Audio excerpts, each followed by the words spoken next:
शरण शरण हनुमंता शरण शरण जी हनुमंता शरण शरण जी हनुमंता तुम्हालो रामदूता तुम्हालो रामदूता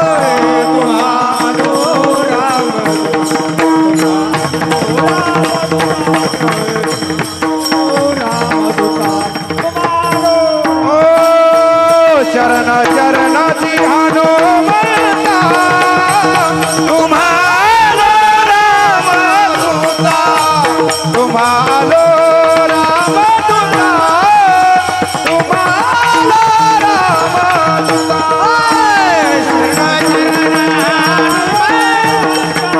शरण तुम्हालो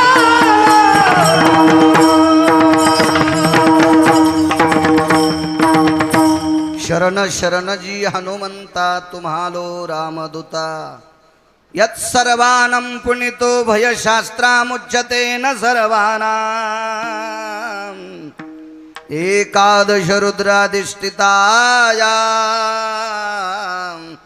रघुवंशातिनिष्ठा भयव्याप्त व्यालो सुदिछंद कामा मति भयंजनाया मुक्तेशि सर्वा यत्पुनीतायां सगर्भजायो धर्मान पुनितो यद्धर्मजायो संन्यासयोना रक्तांबरायो पुनितन्वयाना निमकृतजन्य भय सकल सुदेशु सांख्यति मुच्यत भय व्यालाना लाक्षपते भय जायन्तेना पंचानन भय तन्नमामि पंचानन भय तन्नमामि पंचानन भय तन्नमामि कायवानुवाता न पुरे हि वाणी मस्तक चरणी ठेवितसे थोरी व सांडिली आपुली परिसे नेने शिव कैसे लोखंडासी प्रस्तुत प्राप्त प्रसंग निवड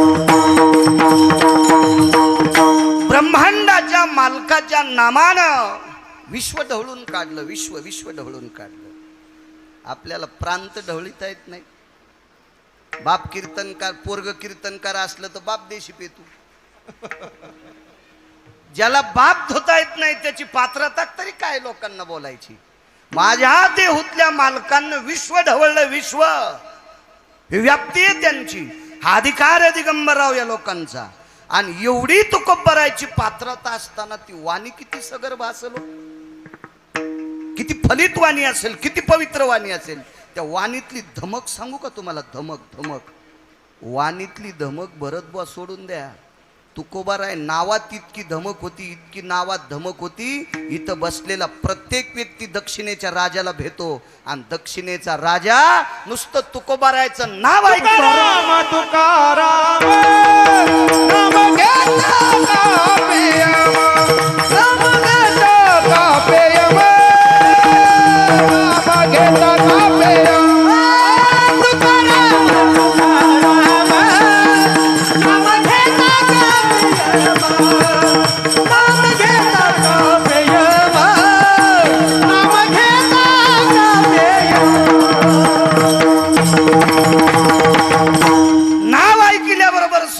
यम थरथर कापत होता शरदराव इतकी नावात ताकद होती नाव ऐकल्यावर यम थरथर कापतो यम यम यम एकाच्याही बापाला भेट नाही जगा काळ खाया जगा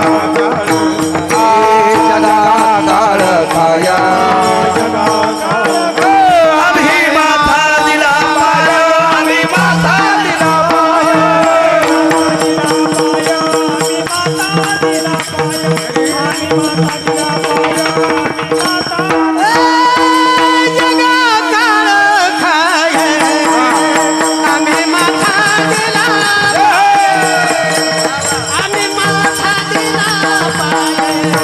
हा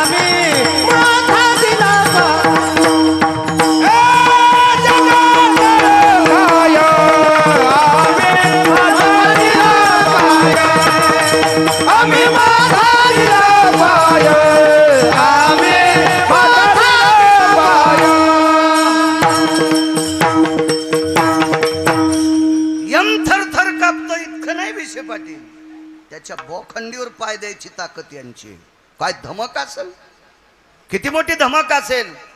प्रांत काळे गुलाम सलाम करी तुकया घरी राबत, तुकया घरी राबत,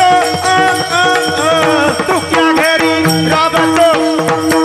काळे गुलाम करी तुकया घरी राबत,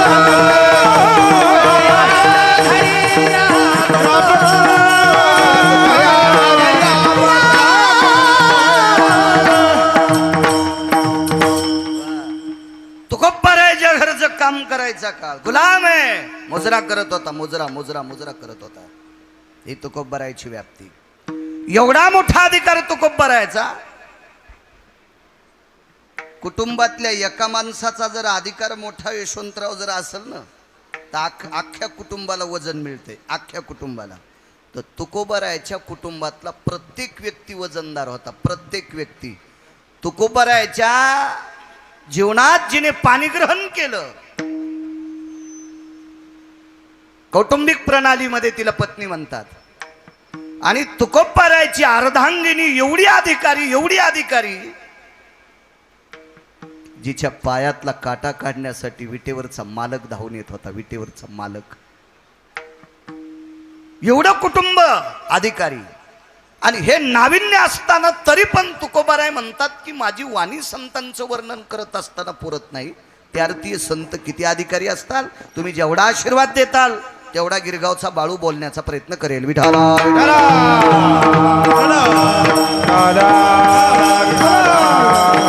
मोठ्या श्रद्धेने, मोठ्या हट्टासाने, मोठ्या असीम प्रयत्नाने चालत असलेली ही जुनाट परंपरा.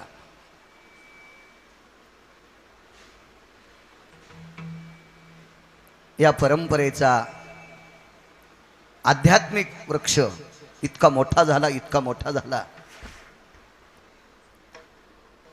मला असं वाटतंय स्वर्गातल्या देवांना सुद्धा हेवा वाटावा, एक आश्चर्याचा भाव त्यांच्या अंतःकरणात जागा व्हावा, इतका हा आध्यात्मिक वृक्ष, हे अधिष्ठान मोठं व्हावं.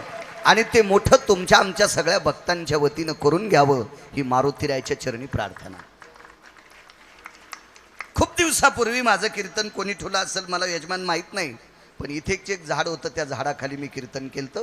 शिऱ्या भाताची पंगत होती. लोक उगे 5-50 लोक होते, जास्त काही नव्हते. हो हो हो हो हो मोटरसायकलवर आलतो तेव्हा बारीकसा होता गिरगावकर. आताही बारीक आहे, फक्त वजन 10-15 किलो वाढले. पैशा गिशाची काही अडचण नाही, अडचण ठोलीत नाही. बायको एकच आहे, 2 लेकरं आहेत, पद्धतशीर काम करतो, याता सांगे, त्याच्यामुळे काही अडचण नाही.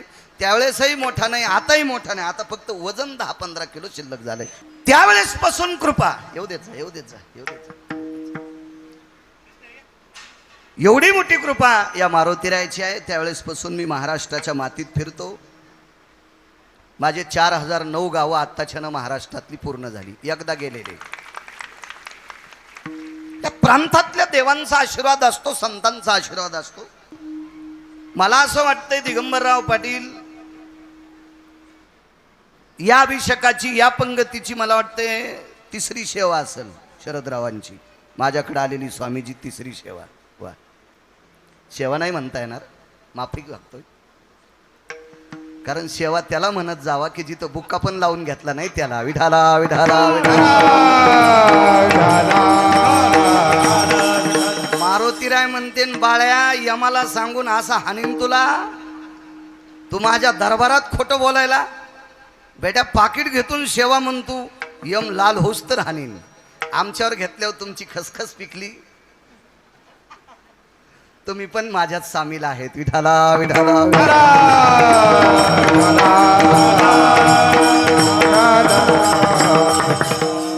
ही प्रति शनिवार परंपरा आहे, अन्नदान आहे.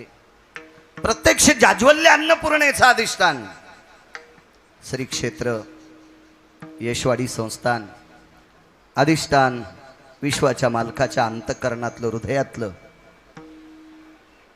गोडस रत्न, आध्यात्मिक क्षेत्रातलं मारुतीराय. देवाच्या हृदयातलं रत्न आहे, नवलाची गोष्ट नाही. देवाला हृदयात ठेवायची ताकद ज्याच्या ते मारुतीला आहे. विठाला विठाला.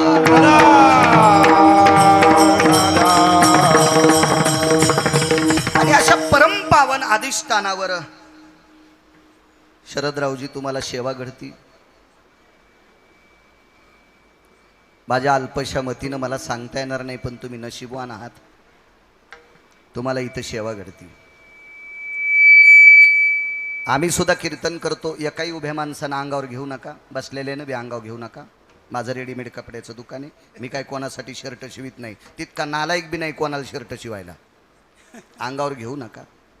आम्ही जरी कीर्तन करत असल, भरतबुवा तुम्ही पक्वाद वाजत असताल, पण आपल्या सेवेच्या पाठीमागं आपला प्रपंच दबलाय.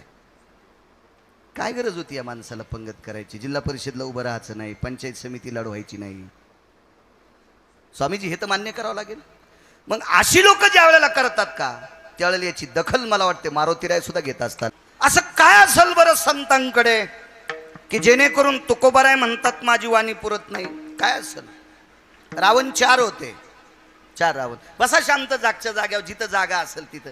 काय होतं माहितीये का, लांबच्या महाराजाचं कीर्तन ऐकायला गर्दी केली पाहिजे. गिरगावकर घरचाच आहे ना, रोज दिसतो तुम्हाला कुठं बी. हा, दूरचा महाराज असेल तर गर्दी करायची. विठाला विठाला.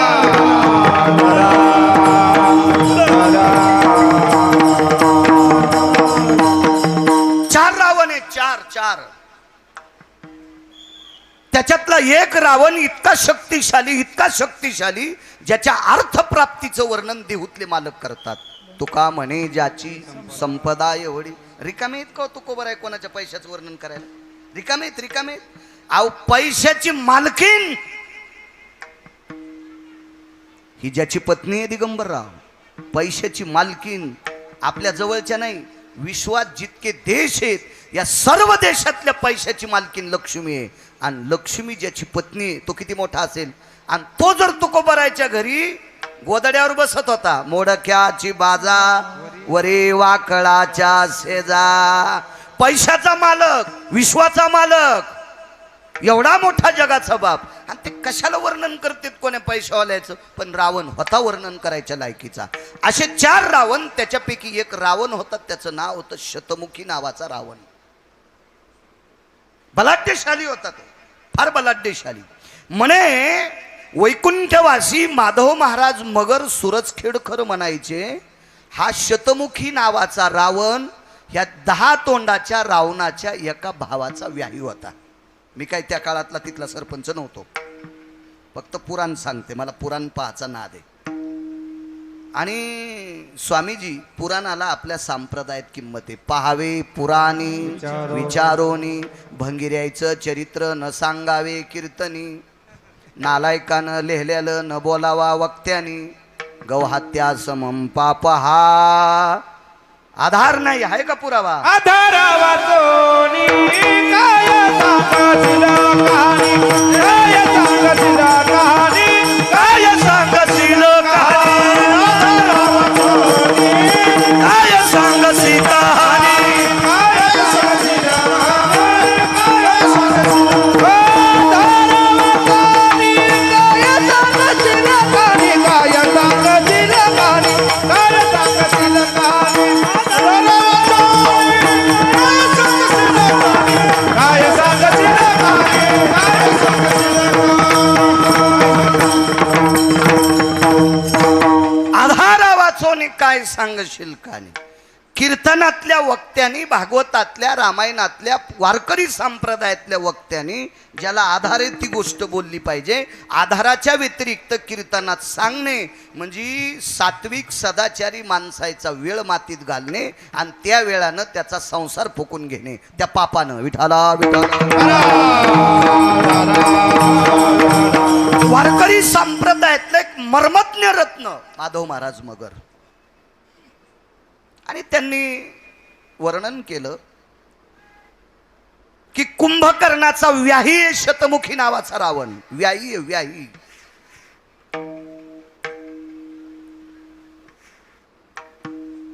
कुंभकर्णाच्या भावाला तोंड 10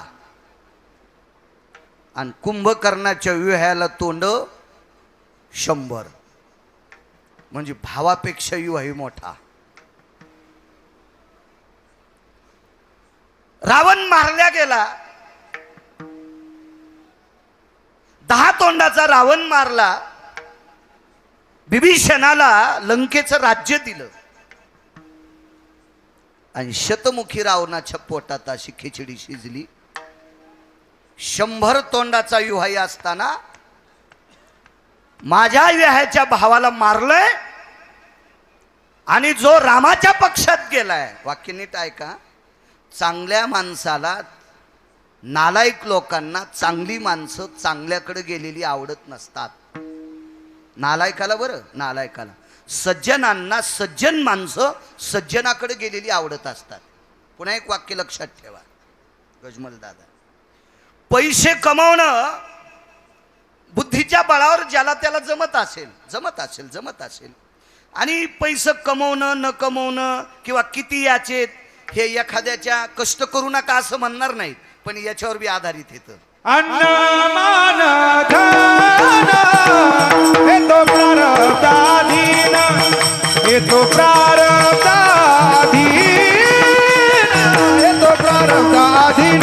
अन्न मान धन हे तो प्रारब्धाधीन, हे तो प्रारब्धाधीन, हे तो प्रारब्धाधीन.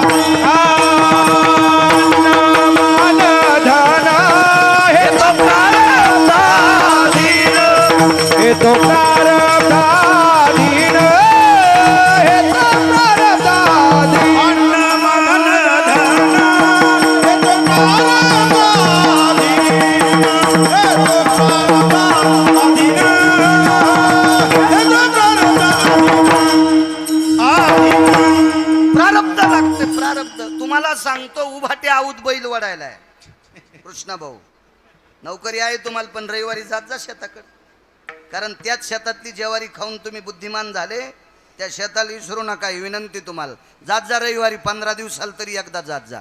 कारण तुमच्याकडे हजारो कोटी रुपये जरी आले तरी चांदीच्या भाकरीन सोन्याचं पिठलं खाणार नाहीत. कधी कधी शेतकऱ्याकडे बघत जा. असं वाटतंय याच्यासाठी दुसऱ्याला सांभाळणं म्हणजे हलकटपणाचं लक्षण आहे. लय हलकटपणाचं लक्षण. मी नेहमी सांगत असतो, शरदराव उग म्हणतोय असं घामी उदू नका हृदयाला. जर तुम्ही मला 5 कोटी रुपये दिले, येरी म्हणायलो मी, हो, मला 5 कोटी रुपये दिले आणि जातानाच मानोत रोडला मी जर गेलो तर 5 कोटी रुपये काय करायचेत मला? मग माझ्याजवळ किती पैसे यायचेत आणि मला किती दिवस ते जगू द्यायचे इथं बसलेल्या मालकाच्या हातात आहे. म्हणून तुम्ही केलेल्या कर्तव्याच्या पावतीचं वर्णन करणं माझं काम आहे. तुमच्या अवास्तव पावतीचं वर्णन करणं मला सुद्धा पाप लागेल. विठाला विठाला. काबाड कष्ट उभा त्या आऊत वाढायला, नांगर वाढायला, तिफन वाढायला, त्या बैलाला बांधून वैरणे जो काहीच काम करीत नाही, देवाला सोड्याला कठाळ्या कंसच खातो, कंसच खातो. बस द्या. तो कंस खातो. मग मला सांगा, आऊत वाढणारा बैल नशिबवान, बसा जागेवर बसा. आऊत वाढणारा बैल नशिबवान का देवाला सोड्याला कठाळ्या नशिबवान? होय गजमल दादा, नशीब घेऊन कोण आलंय? कठाळ्या आलाय ना तो. हो बिचे पाटील, काय काम करतो कठाळ्या? कधी आऊत ओढक त्यानं नाही, नशीब त्यो घेऊन आलाय. म्हणून मला असं वाटतंय, आऊत वाढणाऱ्या एखाद्या बैलाला जरी कठाळ्याविषयी पोट दुखत असेल तरी दुखू देऊ नको. कठाळ्याच असतो. विठाला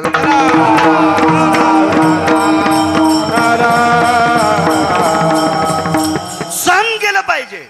मला सांगा, 100 थोत्राचा रावण येतो, तो सहन करत नव्हता. मूर्ख आहे ना तो. अहो, राज्य विभीषणाला दिलंय, वारकऱ्याला दिलंय. खरं तर विभीषणाला संप्रदायानं उत्तरेश्वर बुवा जास्त चोंबाळलं नाही. पण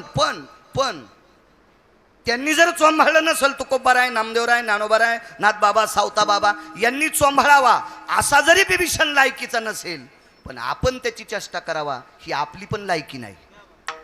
हो, आम्ही विभीषणाचं वर्णनच करावा, त्यांनी करू द्या.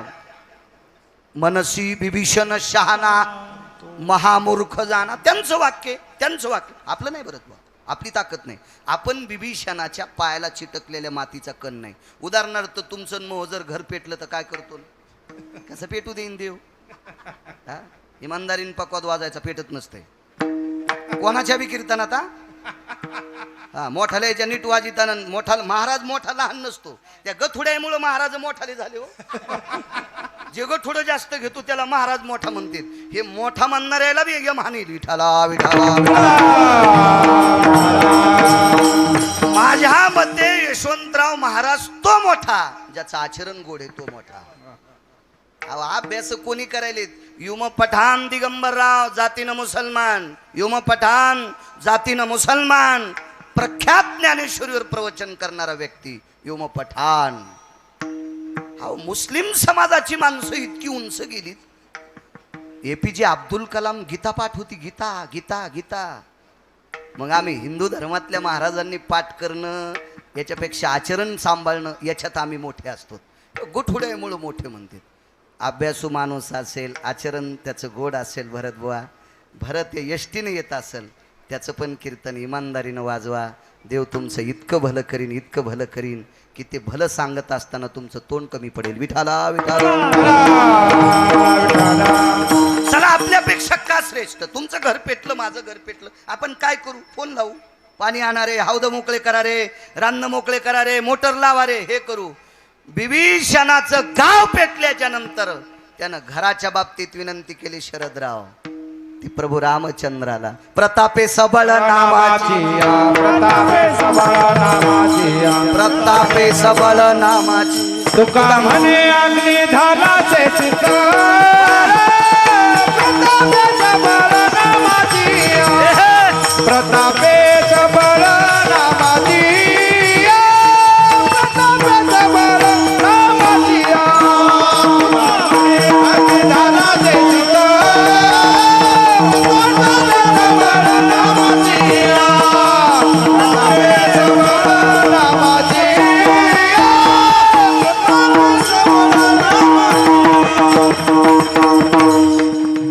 वा, प्रतापे सबळ नामाची. भजनानं बिभीषणानं स्वामीजी त्याचं घर जळू दिलं नाही, इतकी त्याच्या भजनात ताकद होती. बरं बुवा, आपल्या भजनात आहे का तितकी ताकद?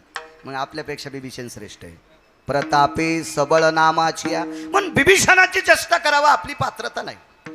अशा बिभीषणाला राज्य दिलं, पण 100 तोंडाच्या रावणाला सहन झालं नाही. दुसरा एक मुद्दा सांगतो. पैसे कमवणं प्रारब्धाचा भाग आहे. प्रयत्नवादी माणूस असेल तर असाध्य ते साध्य करीता सायास कारण अभ्यास तुका म्हणे. ह्या काही काही गोष्टीनं माणूस प्रारब्धानं पुढे जाऊ शकतो, त्याबद्दल ठीक आहे. पण जगातला श्रीमंत त्याला म्हणायचं. पैसे कमवणारा श्रीमंत आहेच, पण ज्याला दुसऱ्याचं सहन होतंय तो 1 नंबरचा श्रीमंत. सामान्य कुटुंबातले दिगंबरराव त्यांनी जर 50-50 लाखाची गाडी घेतली असेल तर आपण म्हणावा काय देवानं बरं केलं बाबा, बरं झालं त्याचं, त्यानं गाडी घेतली. पण आपण असं म्हणतो त्याला गौसलन. असं नसतं सुमळ्या, नसतं गौसत. कोणी येडं रे रस्त्यानं टाकून द्यायला आणि त्याला गौसायला. आणि गौसला असेल तर मग तुला काऊन नाही गौसला? तुला तर गौऱ्या गौसनत. विठाला विठाला विठाला. मान्य केलं पाहिजे, शतमुखी रावणाच्या पोटात खिचडी शिजली आणि त्यानं तात्काळ बिभीषणाला राज्यातून बरखास्त केलं, खुर्चून खाली लोटलं. दुःख वाटलं बिभीषणाला. बिभीषणाला दुःख याच्याकरता वाटलं, प्रपंचातल्या रक्ताच्या नात्यातली माणसं मी त्या पक्षात गेल्यामुळं मेली.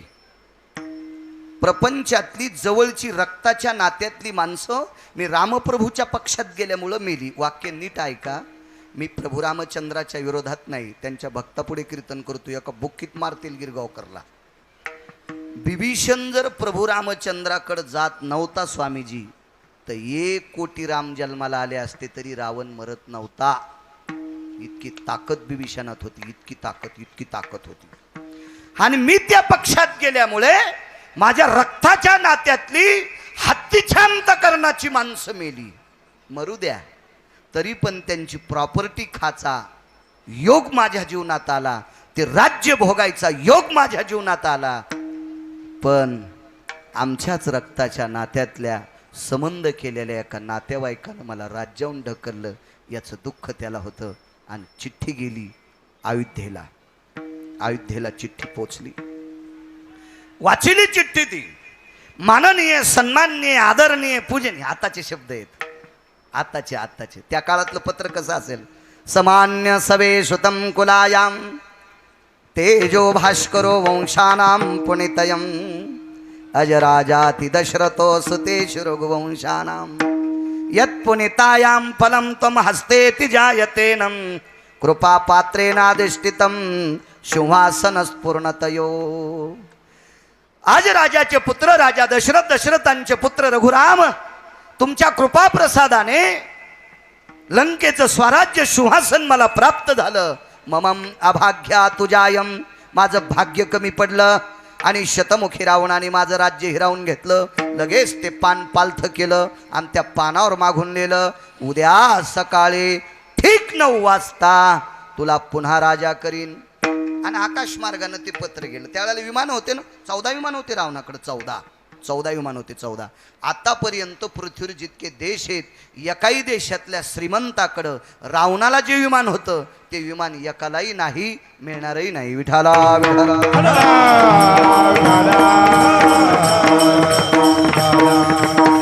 पत्र गेलं. विभीषण आनंदी आहे. पत्नीला सांगितलं, लक्ष्मी, ए लक्ष्मी जी, नाराज आहेस? हो मालक, लोक हसतील आपल्याला. बघा, ज्या वेळेला तुम्ही प्रभू रामचंद्राच्या पक्षात गेले त्यावेळेला नालायक लोक हसत होते. भावाला सोडून तिकडे गेला, पण कुळाचा उद्धार करणारा राम तुम्ही हस्तगत केला, आपलासा केला, हृदयस्थ केला. त्या रामप्रभूच्या कृपेने आपल्याला राज्य प्राप्त झालं. पण नालायक लोक आता म्हणतील विभीषणाचं चुकलं, राज्य बोंबलत गेलंय. काळजी करू नकोस लक्ष्मी. लक्ष्मी, तू काळजी करू नकोस. संसारात इतक्या हितगुजानं नवऱ्याशी बोलती का? अशी ज्याच्या जीवनात बायको आहे त्यानं म्हणायचं मी बाईशी लग्न केलंय. आणि इतक्या हितगुजानं बायको नवऱ्याला बोलत नसल त्यानं समजायचं साडी नेसली म्हणून बाई आहे. विठाला विठाला.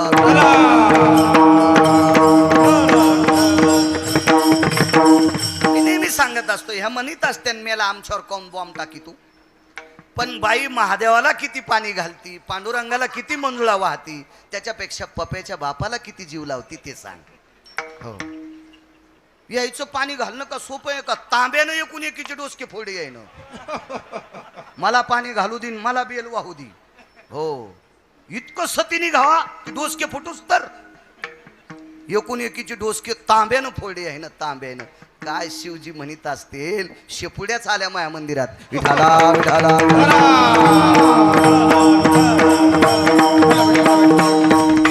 एखाद्याला वाटत असन कोणाला राग आल्यावर कीर्तन कमी घेतील, काहीच हरकत नाही.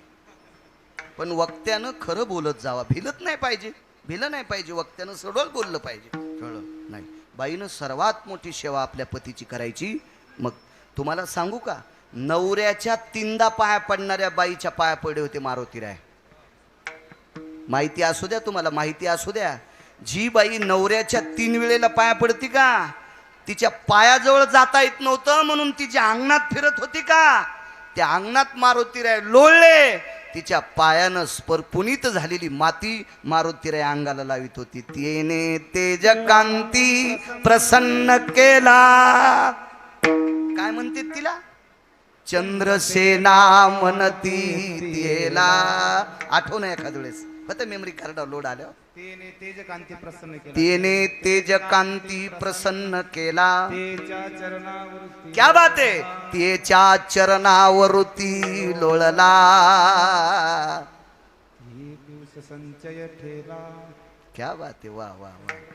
चांगली माणसं असल्यावर, चांगल्या पुढाऱ्याच्या माग चांगले माणसं असल्यावर त्याला पडूच देत नाहीत.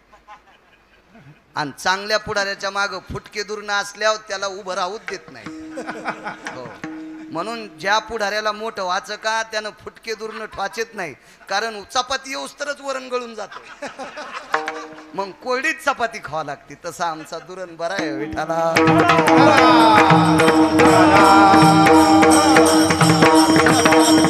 तेच्या चरणावरी लोळला.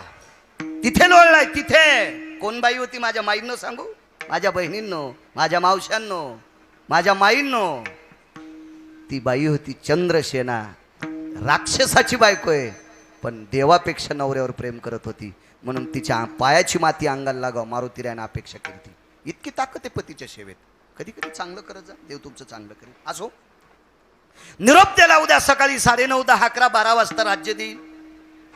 आणि मग प्रभू रामचंद्राच्या लक्षात आलं उद्या द्वादशी आहे, आजची एकादशी आहे. आणि प्रभू रामचंद्राला नखाते साहेब साधन द्वादशीचं व्रत होतं. साधन द्वादश कशाला म्हणते थोडंसं लक्षात ठेवा. असं वारकऱ्यांना माहित आहे, जेव्हा तुम्हाला माहित असेल, तुम्हाला माहित असेल आपा, पण सर्वसामान्य लोकांना साधन द्वादश काय माहिती. एकादशीपेक्षा द्वादशीचं व्रत अवघड आहे.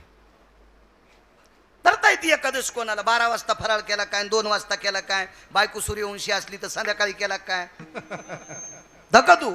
पण साधन द्वादशी तिला म्हणतात तेजो भास्करो कांती भयो किरण ससर्गे निजायते धरा कांती प्रसन्न भयो जठरा नलाम तृप्तावसो नैवम गिरगावकर लिखितम. हे का गिरगावकरांनी लिहिलंय. मला सांगा, सूर्याचं किरण जमिनीवर आदळणे आणि पहिला घास वदनी कवळ घेता नाम घ्या श्रीहरीचे. सूर्याचं किरण जमिनीवर आपटणे आणि पहिला घास तोंडात जाणे, अशा वेळेला द्वादशी सोडणे, तिला साधन द्वादशीचं व्रत म्हणतात.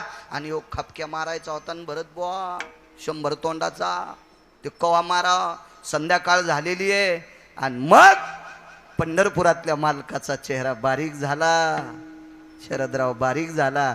आणि तो चेहरा पाहिला विटेवरच्या मालकिनीनं, म्हणजे सीताई साहेबांनी पाहिला. पंढरपुरातले मालक म्हणजे 7व्या अवतारातले रामचंद्र. काय वानू आता न पुरे वाणी, याच्यावर बोलतोय. 2च उदाहरणं सांगणार पूर्णविराम. लोक जेवायचे तर इथल्या वक्त्यानं सावधान असलं पाहिजे. इथल्या वक्त्यांनी कीर्तन झाल्याबरोबर पटकन आपलं चालीसुद्धा शेवटच्या उतारात घेतल्या पाहिजे, कारण लोक प्रसादासाठी आलेले असतात. स्वामीजी लोकायला भाकरी नाहीत म्हणून इथं येत नाहीत. आज प्रत्येकाच्या घरी संध्याकाळी उरलेल्या भाकरी कोणी खात नाही, इतकी लोकांकडे अन्नदान आहे. लोक फक्त इथं प्रसादाला भेटेत म्हणून येतात. इथं वेळेत प्रसाद झाला पाहिजे, लोकांचा टाइम व्यर्थ घातला नाही पाहिजे. त्याचं नाव कीर्तनकार. विठाला विठाला.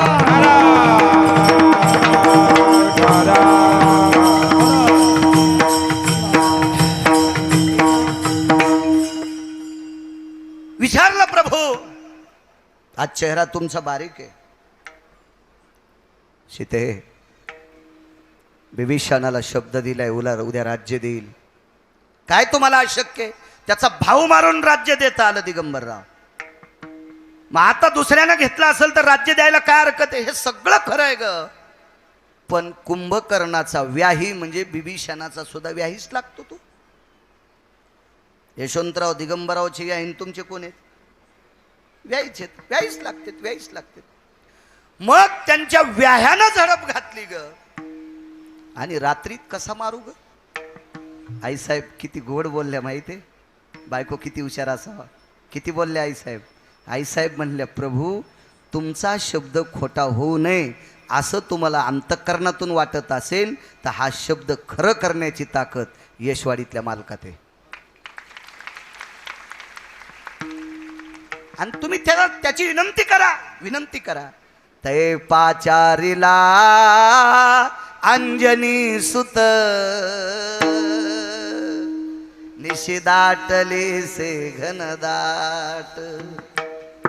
तै वेळी पाचारिला अंजनी सुत हृदयी पाल्हाळला जगन्नाथ. बोभाई तांत करणे निशिस्थित हनुमंत हनुमंत म्हणे तैवेळी. हृदयावर नाव नाचलं, थार दिशी उडीत टाकली. सुमंत जी काय वाजलंय? अंजनी सुत आलेत यशवाडीहून.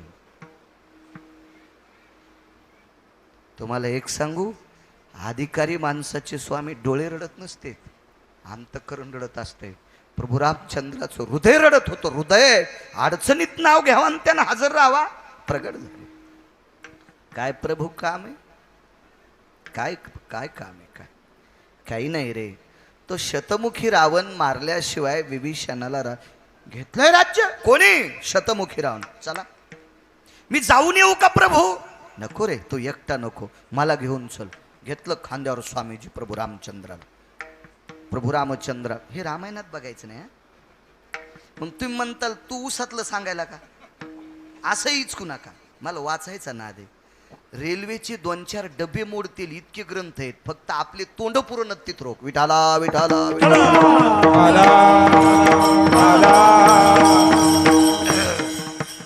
घेतलं खांद्यावर आणि शतमुखी रावणाच्या नगरीत रात्री आरोळी टोकली. चल युद्धाला. ते तर मस्ताडेलच होतं. त्याचा आखलीचा कांदा सगळा फुटलेला होता. त्याला कळतच नव्हतं आपण कोणासोबत युद्ध करायलो, काय करायलोय, स्वामीजी आपल्याला कोण ललकारलंय, काय केलंय, असं कळतच नव्हतं. त्याला कळतच नव्हतं. आलं ते युद्धा करता आल्याच्या नंतर प्रभू रामचंद्राला त्यानं जर्जर केलं. कृष्णाबया जर्जर केलं, जर्जर जर्जर केलं. बेचैन आहेत प्रभू रामचंद्र, बेचैन आहेत. मग प्रभू रामचंद्र बेचैन असल्याच्या नंतर स्वामीजी तुमच्यातला पुन्हा एक संन्यासी आहे, त्या संन्याशाला आमंत्रित केलं. त्या संन्याशाचं नाव आहे त्रिकालदर्शी देवर्षी नारद. कारण या भगव्या कपड्यात इतकी ताकद आहे, इतकी ताकद आहे. रक्तांबर भय तेजोयो कांती सदटंती भयोजिनाः वैशानरम दग्धेषु कामान दग्धेषु भयस्थिता. ज्यानं कामाला फुकून दिलंय ते हे संन्यासी आहेत. तुम्हाला एक सांगू, 2 संन्यासी आहेत. भगव्या वस्त्रातला संन्यासी आणि पांढऱ्या वस्त्रातला ब्रह्मचारी. पांढऱ्या वस्त्रातला ब्रह्मचारी भिषे महाराज द्वापार युगात होता. त्या ब्रह्मचार्याचं नाव होतं पितामह भीष्माचार्य. हो, सामान्य नाही. पंढरपुरातला मालक त्या संन्याशाच्या पाया पडल्याशिवाय रथावरच बसत नव्हता. आणि रथावर पाऊल टाकायच्या अगोदर पंढरपुरातला मालक वरी बसलेल्या स्वामीजीच्या कपड्यातला संन्यासी होता. तो यशवाडीचे मारुतीराय. आणि त्याच्याकडे बघून छातीवर हात ठेवत होते आणि मग रथावर बसत होते. इतकी ताकद असते या भगव्या वस्त्रात, एवढी मोठी ताकद असते. असो,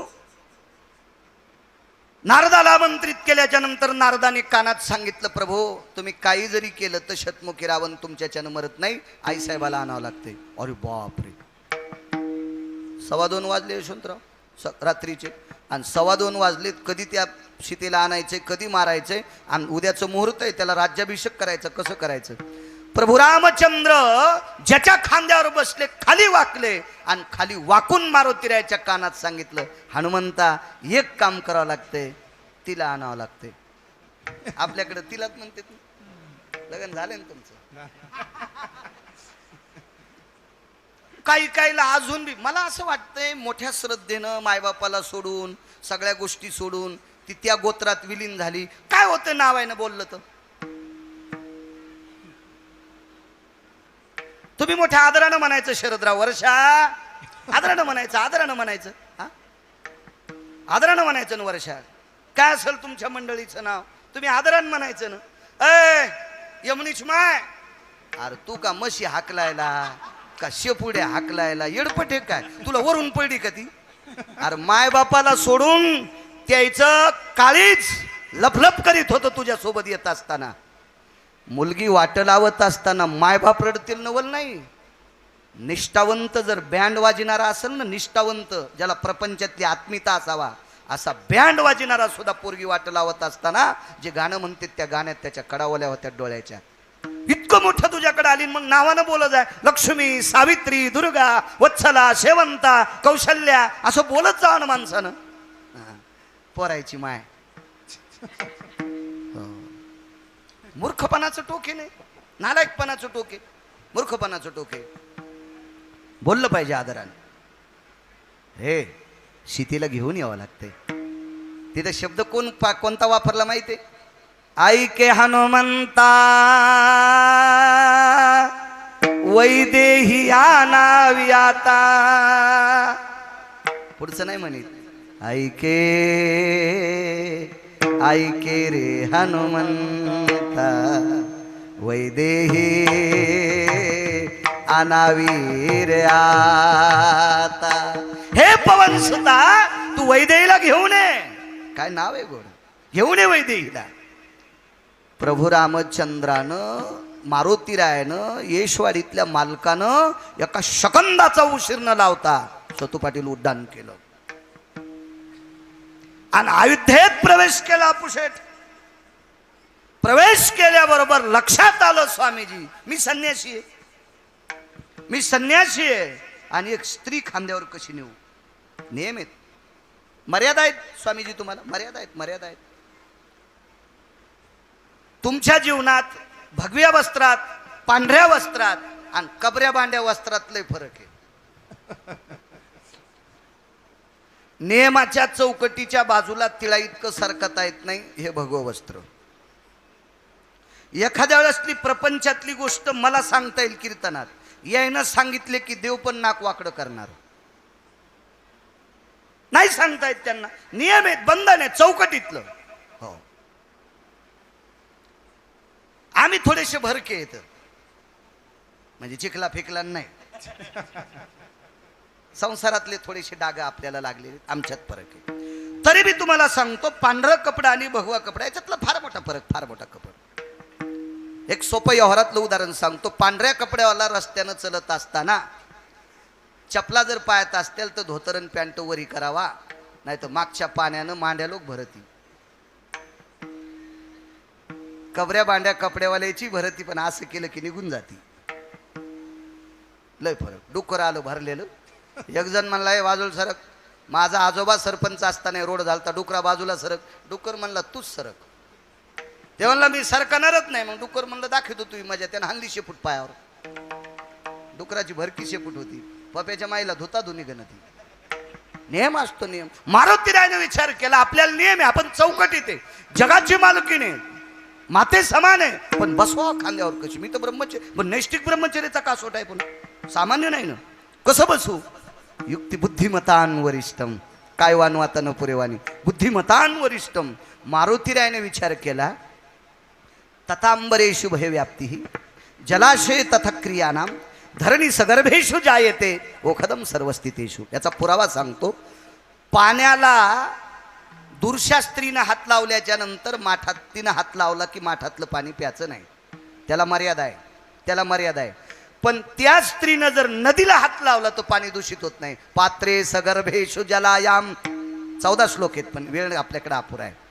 ती नदी बाटीता कशी येईल, सागर कशी बाटीता येईल, आकाशातली हवा कशी बाटीता येईल.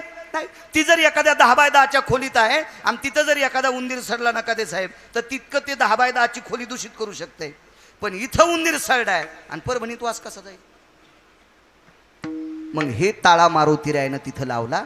आणि मारुतीरायनं विचार केला मी संन्यासी, स्त्रीला हात लावायचा नाही. घरच उचललं ना, अख्खा राजवाडा शेपटीला आदेश देऊन उचलूनच घेतला राजवाडा. आणि शतमुखी रावणाच्या नगरीत भगवान आईसाहेबाला आणलंय. काय बोलतो हनुमंता, येडपटीस की काय रे तू. अरे लखनला शक्ती लागली लक्ष्मणाला, त्यावेळेला द्रोणागिरी आणायला पाठवलंस, ते आणलास, आता पर्वत कशाला आणला. मारुतीरायनं सांगितलं नीट पहा, हे पर्वत नाही, खालून दगड चिटकलेले दिसायले, पण तुमचा महाल आहे.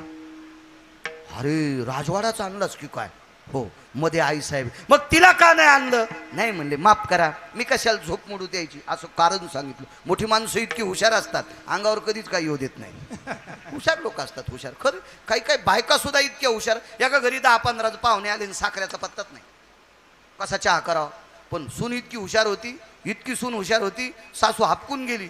बाई तुझ्या साजस सासऱ्याचा लय स्वभाव बाई दाड आहे, तुला काय सांगायचं. ते हातात जे पडलं ते फेकून हाणतंय, साखऱ्याचा पत्ता नाही. संध्याकाळची वेळ एवढे मोठे पाहुणे आले, आपल्याला कापूस 2-400 क्विंटल होतोय, रात्री दुकानदाराकडे जावा तर काय म्हणीन म्हातारं. ती म्हणली आता मला कारण सांगा, काय पाहिजे. 10-15 कप चहा करायचा. मग ताण घेऊ नका, माझ्या लग्नात रुख होत आलेला आहे. माझ्या लग्नात रुख होत आलेला आहे. आणि रुखवादात 2-4 बैंगण आहेत, 2-4 महाराज आहेत. महाराज पण असतात रुखवादात, फक्त जिते नसतात, साखरेचे असतात. साखरेचे महाराज असते. तर मग किती महाराज चहाला टाकू. मला सांगायचं एक बाई हुशार होती ना, हुशार असल्यामुळं प्रतिष्ठा सांभाळली का नाही. नाही तर येडपट असती. आकलीचे कांदे नाहीत, बाजाराला जात नाहीत, साखरेच्या डब्याला इस्तू लागला, माणसं घरी बलितेत, चहा करायला सांगतेत, काय मड टाकायचं का चहात. अशी बाई ज्याला भेटली त्यानं म्हणायचं मी चुड्यालनी संग लग्न केलं. विठाला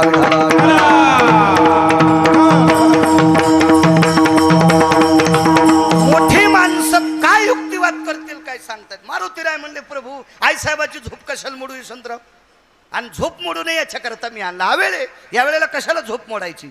अहो एका पवित्र नदीला आवेळी हालिल्यामुळं यज्ञराजांच्या बायकोवर अन्याय झाला. मारुतीला सांगत होते प्रभू रामचंद्राला, 3 श्लोकाचा पुरावा आहे.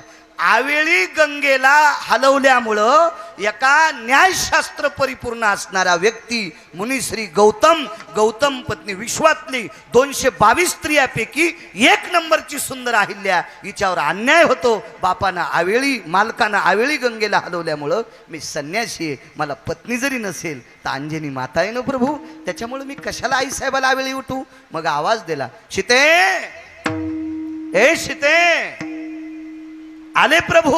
सावकाश ये, पडशील तू. दारात उभं राहिल्या. प्रभू रामचंद्रान खाली नाही घेतलं, खालून खड्ग दिलं, पायाची सोय. दंदिशी शतमुखी रावण मारला. नारदाने कानात सांगितलं होतं, आदिशक्तीशिवाय रावण मरत नाही. कोणता? शतमुखी रावण. आणि पहाटे म्हणता येत नाही, ब्राह्मी मुहूर्ताच्या अलीकड 39 मिनिटानं रावण मारला. आणि तिथून पुढं 4:14 ब्राह्मी मुहूर्त सुरू होणार होतं. त्यावेळेचं मी काय तिथं ब्राह्मण पंचांग सांगायला नव्हतो, पण त्यावेळेचं पंचांग पठ्याच्या डोक्यात आहे. विठाला विठाला.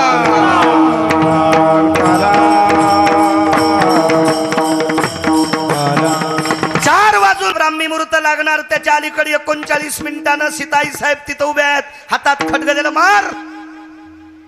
संदेशी खड्ग सोडलं, शतमुखी रावण मारला. आणि तात्काळ प्रभू रामचंद्राने सीता अयोध्येत स्नान केलं आणि विमान निरोप दिला. निरोप तो भुबुक्कारात दिला. भरत बुवा भुबुक्कारात निरोप दिला. आणि भुबुक्कारात निरोप गेल्याबरोबर मग आता वानराचा भुबुक्कार कोणाला कळत असतो? वानरांना. मग लंकेत आता वानर होतं का? असं रामायण वाची जा. ज्यानं चांगलं पाठ केलंय त्याचं ऐकी जा. काय सांगायचं बरं का? आणि काय प्रभू रामचंद्र तिथे लंकेत गेल्याबरोबर टरकाची टरका वानर लंकेत गेले बरं का. अरे सुमळ्या तवा टर्क नव्हते रे. हिडपटू आणि माणसं मरते ना असं रामायण सांगितलं आहे का नाही? हा, माती खावा का शिरा खावा हेच कळायचं नाही माणसाला. काय माणसं अशी ओघात आल्यावर बोलतच राहतात माणसं येड्यावर. नको. काय सांगत होतो? भुबुक्कार फक्त वानराला कळतोय. कोण वानर होतं माहितीये तिथं? त्या वानराचं नाव होतं गंधमादन. जिवंत नव्हतं स्वामीजी. गंधमादनाची समाधी लंकेत आहे. आणि लंकेत मारुतीरायाने भुबुक्कार अयोध्येतून केल्याबरोबर पहाटे गंधमादनाच्या समाधीवर पूजा झालती. आणि पूजेचा हार उडाला आणि बिभीषणाच्या समोर येऊन पडला. बिभीषणानं ओळखलं. हातात हार घेतल्याबरोबर प्रत्येक फुलाच्या पाकळ्यामधून मारुतीरायाचं स्तवन येत होतं. प्रभू रामचंद्राचं स्तवन येत होतं. कारण तो नामधारकामध्ये गंधमादन इतका नाविन्यपूर्ण होता. कुंभकर्णाने मारल्याच्या नंतर त्याच्या रक्तातून, त्याच्या मांसातून, त्याच्या हाडातून राम राम नावाचा ध्वनी निघत होता. राम राम. म्हणून बिभीषणाला सांगितलं, चंद्र सूर्य येतोपर्यंत याची समाधीची पूजा सोडू नको. दिगंबरराव सोन्याची समाधी तिथं केली आणि त्या समाधीवरला हार उडाला. बिभीषणाच्या दारात पडला. संकेत लक्षात आला. समाधीवर डोकं ठेवलं आणि कानात आवाज आला, अयोध्येला विमान पाठवा. आणि अयोध्येला विमान पाठिलं. एकदा कामग नावाचं विमान पाठिलतं. ते रावण मारल्याच्या नंतर आलतं स्वामीजी. प्रभदत्त नावाचं विमान पाठिलं. सीतेला अशोकवाटीतून आणण्यासाठी पाठिलं स्वामीजी. पण 14 विमानातले 2 नावं सांगितले. आता जे विमान पाठविलतं ह्या विमानाचं नाव आहे भातीप्रिया. हे भातीप्रिया नावाचं विमान पाठिलं आणि या विमानात सेवक गेला. जी प्रभूजी, ए राज्याभिषेकाची तयारी करा. गतस्तु यत दक्षिणाधिपतयो शतस्वेती आननाम लंकेश पुटे तुझ्या येते. आनंद म्हणजे तोंड, शत म्हणजे 100 तोंडाचा रावण, दक्षिणेचा राजा यम त्याला प्राप्त झालेला आहे. आता तुम्ही राज्य करा. या सगळ्या गोष्टी कोणामुळे घडल्या?